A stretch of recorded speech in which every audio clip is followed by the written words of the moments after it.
সৌরজগৎ সম্পর্কে আমরা পরের বিষয়ে আলোচনা করব। সৌরজগৎ আবিষ্কার করেছিলেন কোপার্নিকাস। তোমরা সবাই জানো বুধ হচ্ছে সূর্যের সবথেকে নিকটতম গ্রহ, আর প্লুটো হচ্ছে সূর্যের দূরতম গ্রহ বা দূরতম গ্রহ। কিন্তু গ্রহ সম্পর্কে আলোচনা করতে গেলে সবার আগে আমরা আলোচনা করি পৃথিবী সম্পর্কে।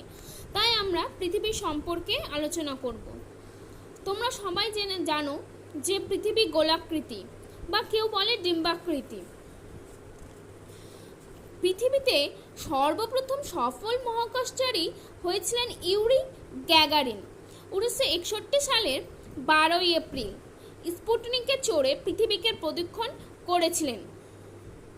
তিনি বলেছিলেন যে এটা গোলাকার বটে, তবে অনেকটা পেয়ারার মতো।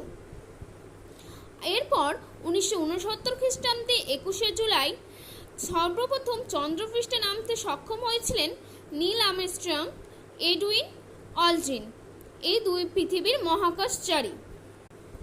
এরপর বিশ্বের প্রথম মহাকাশচারী ছিলেন ভ্যালেন্টিনা তেরেস্কোভা। তারপরে প্রথম ভারতীয় মহাকাশচারী রাকেশ শর্মা।